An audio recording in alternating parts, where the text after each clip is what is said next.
Okay, super. Hey, everybody, welcome. Glad to kick this off. The thing I was going to do is just talk a little bit about where we see the NFT market from the perspective of OpenSea right now.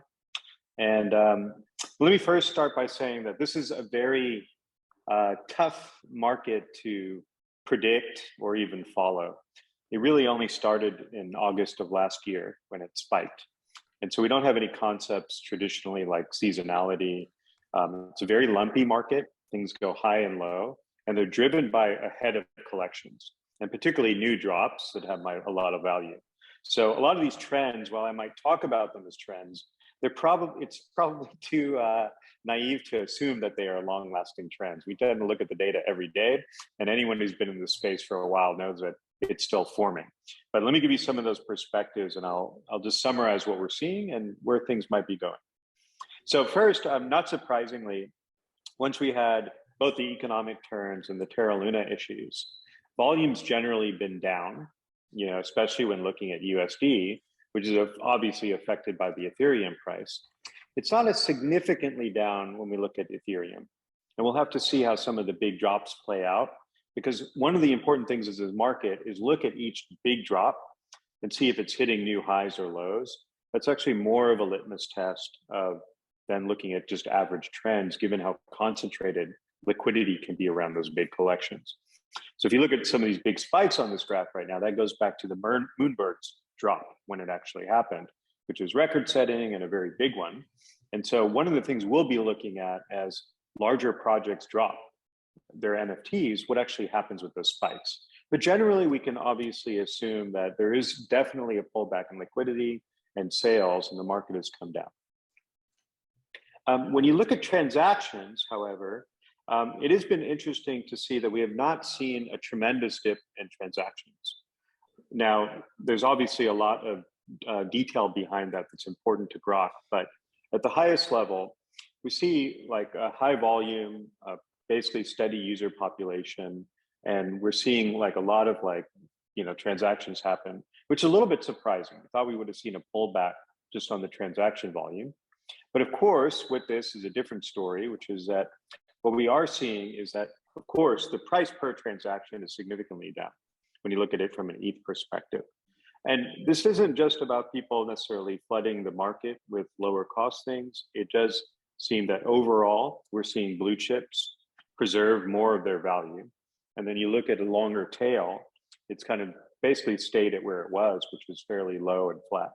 So again, very lumpy market. Not entirely sure what this means over time, but when we look at the overall trends, not surprisingly, value of ETH has gone down. A lot of liquidity was pulled out in two different ways. Big projects like Moonbirds suck a lot of liquidity out of the system because there's only a fixed amount of capital at this point.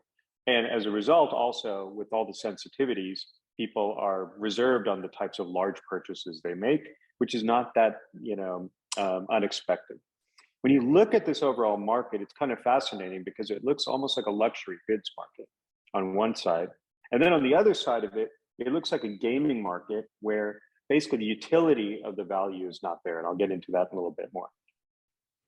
So one of the things that we're also seeing is just like generally, though it's not really a hard or pronounced trend, the number of active participants in the market is lower. And that's pronounced particularly by new transacting wallets.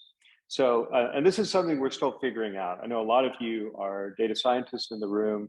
We're spending a lot of time on Doom. We're looking at our own custom kind of analytics that we're creating on top of this.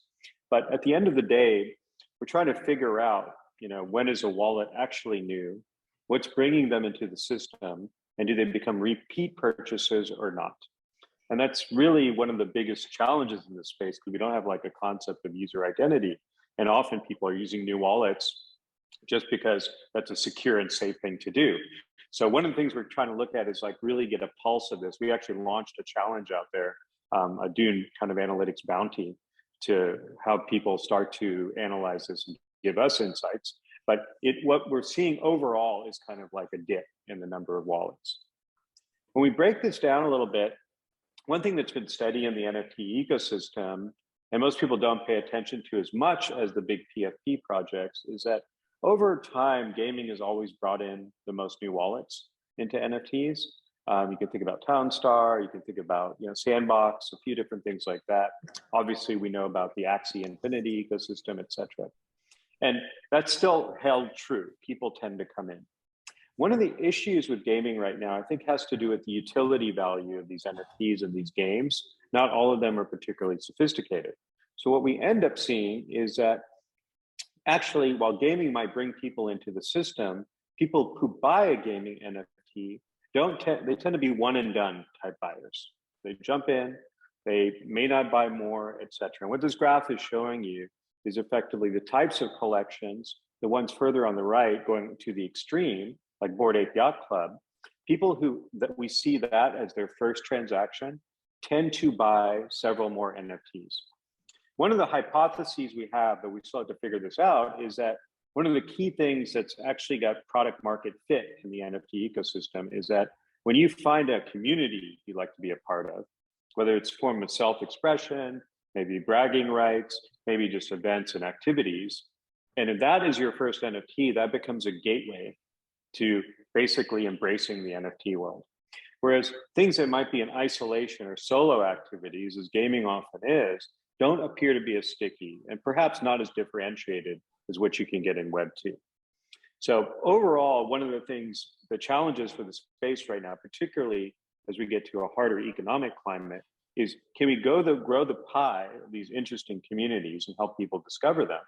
And the other aspect of this, can we see more utility-oriented NFTs that actually have value in isolation? That might be gaming, it might be other types of things as well, entertainment or fan relationships with creators and merchandise. Right now, the space is fairly broken about discovering those different projects.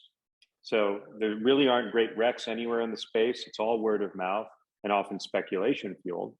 The second thing that's broken is that for a lot of these audience who might be interested in utility, they're seeking a safer experience, right? And as we know, there's things like copy minting out there. Wallets are hard to figure out. Self-custodial wallets themselves have a lot of friction baked into them. While these are all good things for the space, generally speaking, the friction and usability is really bad. And then finally, are we going to see a torso equivalent to the Bored Ape Yacht Club, which is more of these societies that have large populations that people are excited about, but ultimately have a lower entry point to jump into it. So that's where we are, and I will open it up for questions. Okay, so so you have actually a mic over there. So if you have any questions, so let me change to. Any question? I'll ask one just to kick things off. You were introduced as the Chief Product Officer, is that right?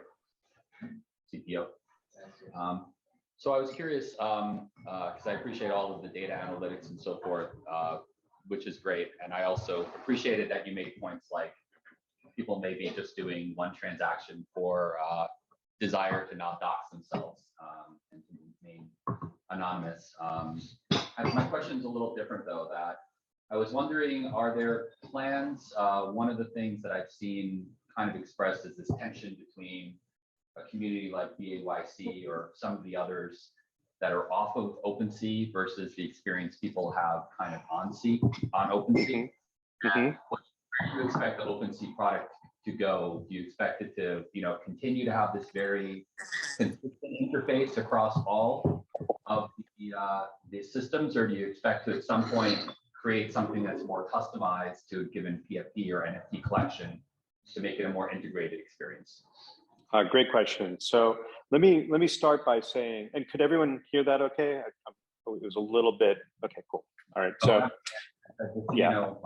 Robert Drost, I'm head of R&D at Consensus. So okay, awesome. Hey, it's good to meet you, Robert. And so let me start by saying that right now, as everyone knows, OpenSea is very much a second marketplace and a fairly generic marketplace on top of that. So we don't do deep verticalization across different projects. We don't do a lot of things on the primary drop side either. So one of the things is to start to explore that. But where we're focused right now is really three different dimensions. One is that we still believe we have to serve the kind of degen collector and give them all the power tools they need. And that's because our primary product right now is liquidity, and it's something to keep intact. So one of the things we're doing, of course, is we launched our new contract and our protocol called Seaport. That's going to allow us to do things like collection level offers and things that really matter at, the heavy collector side, as well as, basically people who are doing this primarily to build vast collections, and or see economic, value out of those collections. So we're focused there. The second thing is a lot of the things around integrity around content. I'm not sure, there's some folks who are involved in this too, like Faye, who leads trust and safety here.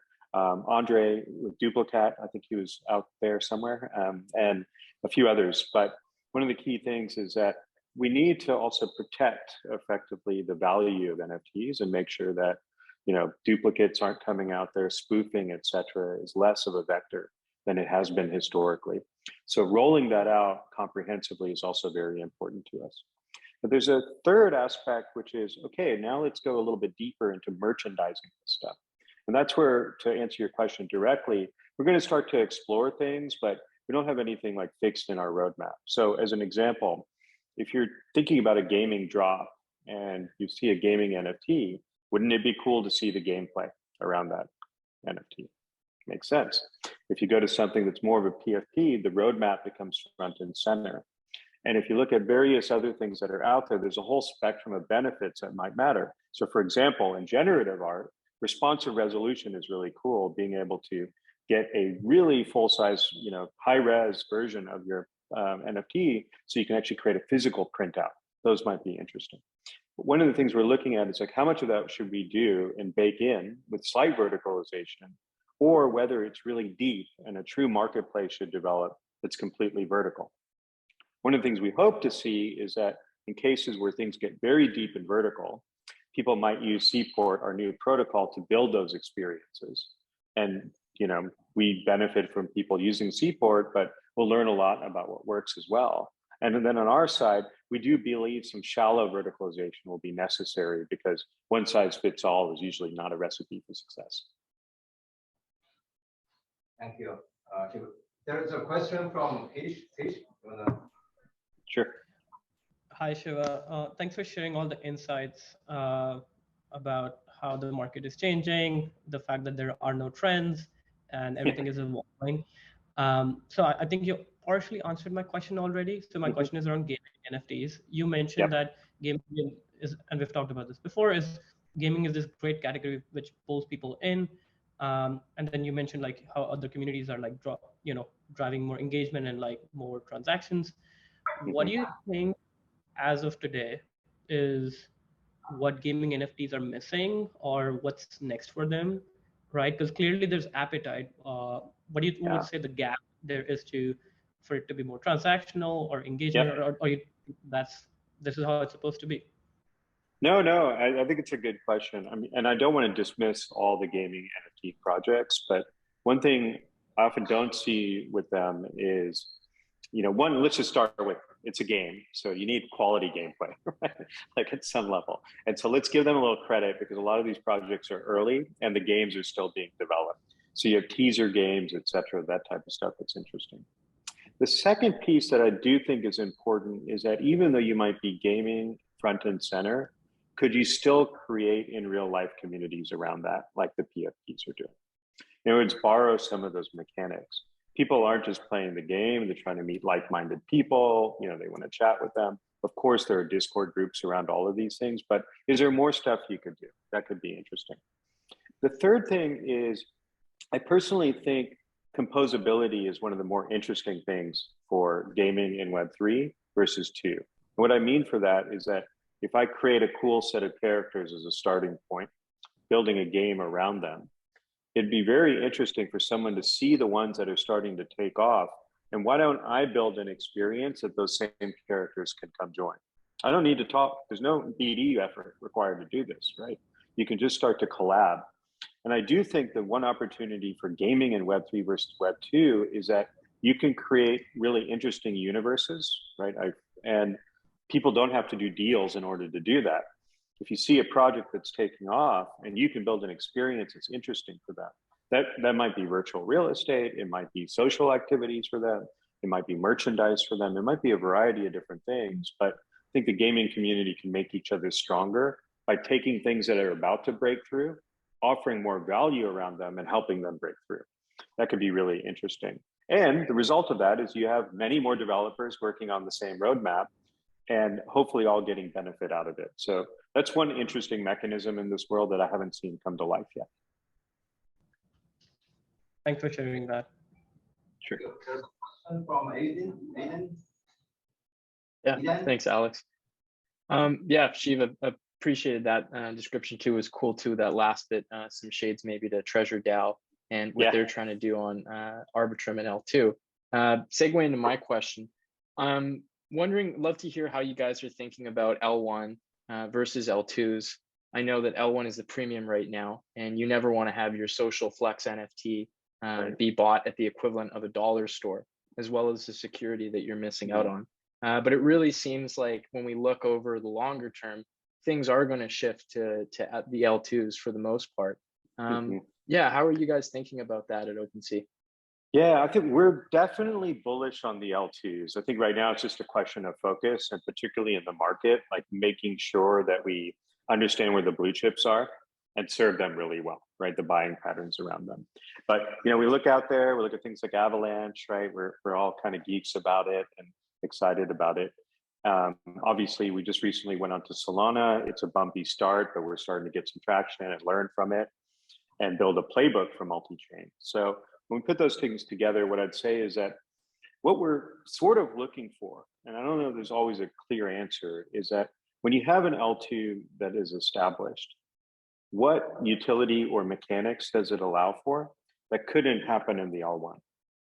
And Solana versus Ethereum is really interesting. Like, you might expect that Ethereum, like, collectors are bleeding into Solana, but it doesn't appear to be the same case. You have two different worlds that are very, very different societies.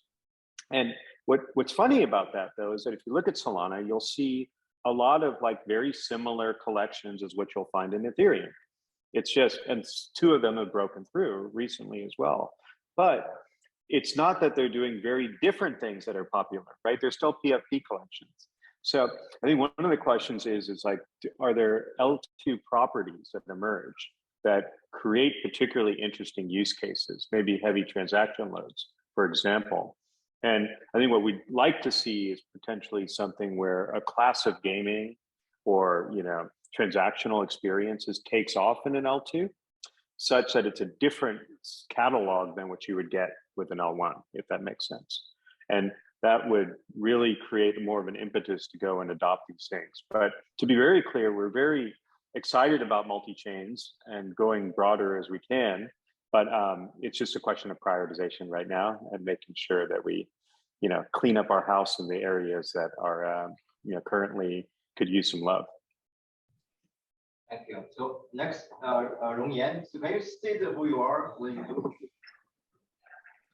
Thanks, Alex. Yeah, very nice talk, Shiva. So, and you probably already touched on this topic. So I'm actually curious about Solana in general. So because if you look at the recent trend, Solana seems to be on a rising trajectory, like up to last month, but ETH seems to be like going down a little bit.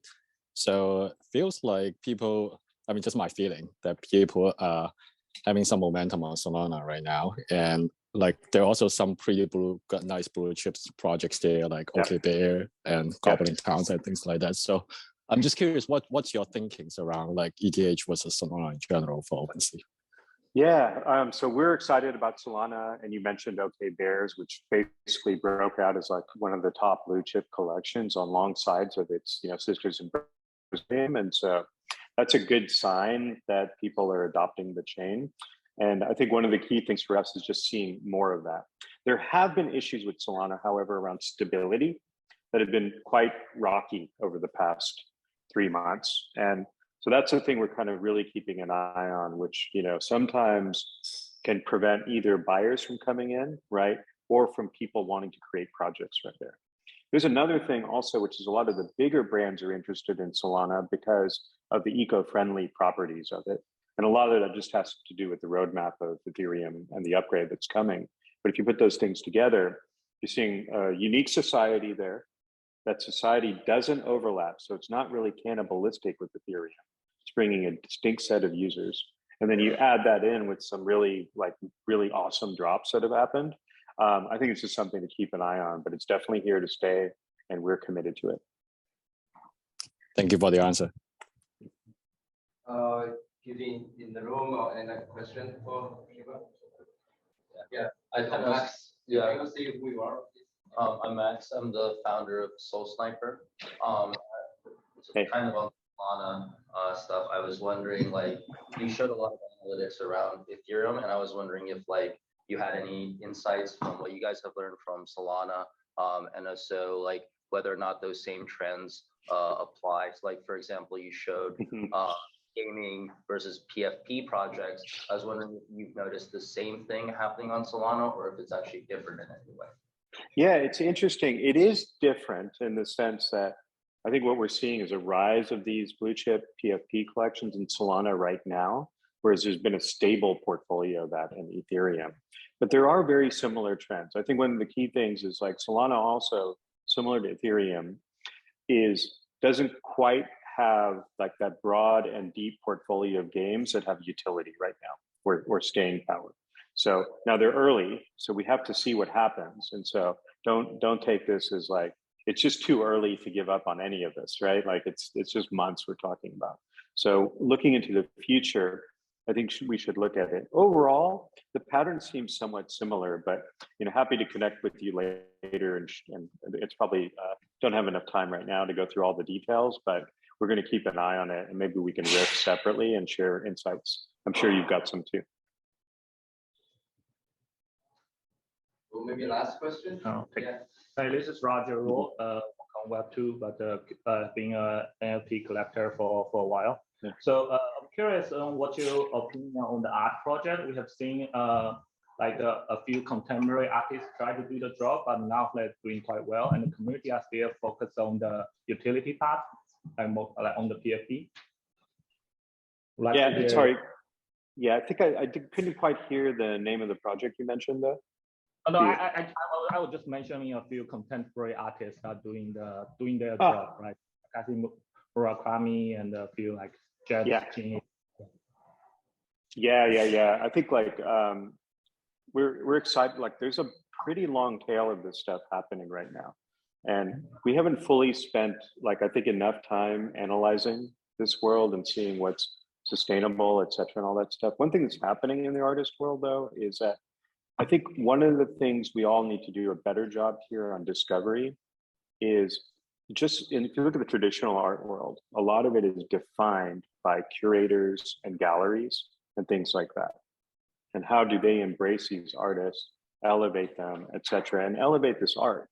And while it shouldn't necessarily matter because art can be a very aesthetic thing, sometimes knowing that an artist is up and coming or a traditional artist to jump into the space, it's important that they are curated, right? And we don't have a lot of great features for that right now on OpenSea specifically, but generally PFPs haven't pushed that direction. So one thing I'm interested in is, we're looking at features to allow, for example, someone to set up their profile on OpenSea, curate different items, tell a story around those items, and see if we can put a little bit more light on things that are one-of-ones or original artists and really bring that to life. What we have seen is when we've done that with some of the art galleries or auction houses like Christie's or something, it's been quite successful, not only for the artist, but also the community appreciates that level of diversity that we can start to shine a light on.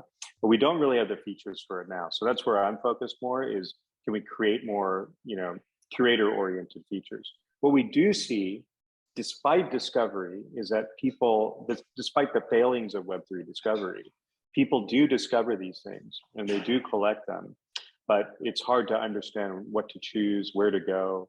And, obviously there's some great platforms like SoRare that spend more time on this, but I think it's something that we could do a better job of at OpenSea right now.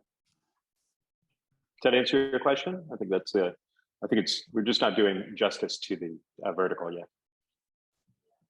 Thanks. Yeah. Thank you, Shiva. Thank you. So sure.